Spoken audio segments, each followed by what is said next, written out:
think like for everyone that has ever done that, you realize like how much you learn about yourself.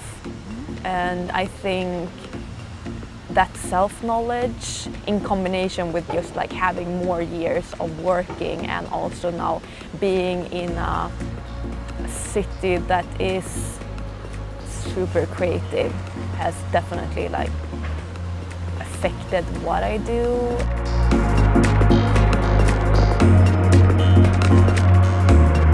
I had a few years in between when I was starting like trying to figure things out, and then I studied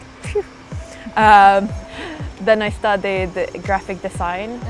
And I think like for me those kind of things merged together to become like illustration in my case. But then like after I graduated from like graphic design school, it took me a while to like find my style and figure out like how to actually work as an illustrator.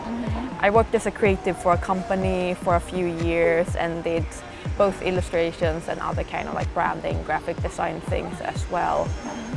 But then it wasn't really until I started putting more time into like personal projects on the side where I was able to like explore and experiment a little bit more with illustration in a way that suited me.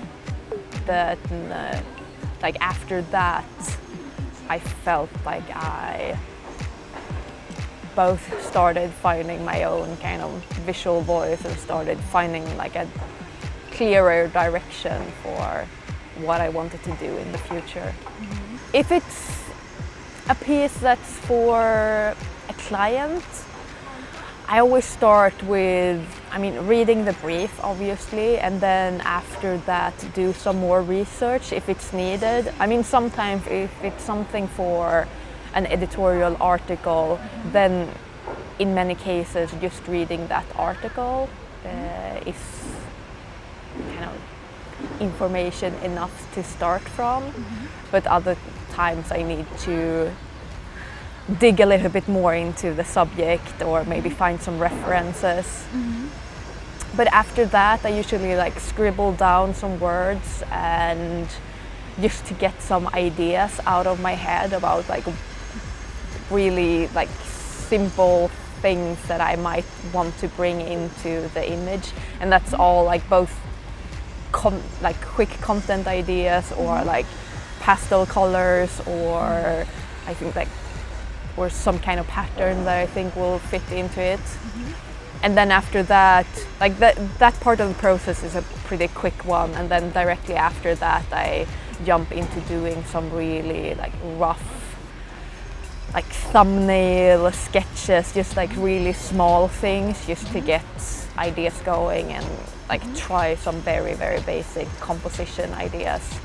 And once I have those, and once I've like bounced some ideas with the art director or designer that I'm working with, then I start building up the image in the computer, and that's where I spend most of my time, with just like puzzling things together there and trying to find a balance and like the final details afterwards.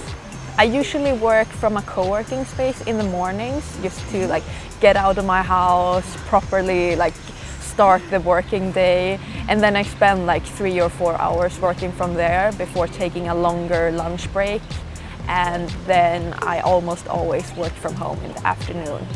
So it also depends a little bit on what kind of work I'm doing. Sometimes I really just like need to get out of my house, and like even if I'm not like super communicative with the people around me during the day when I'm working, it's still nice sometimes to have people around me, while like other days I just need to be completely in my own little bubble and not have any distractions.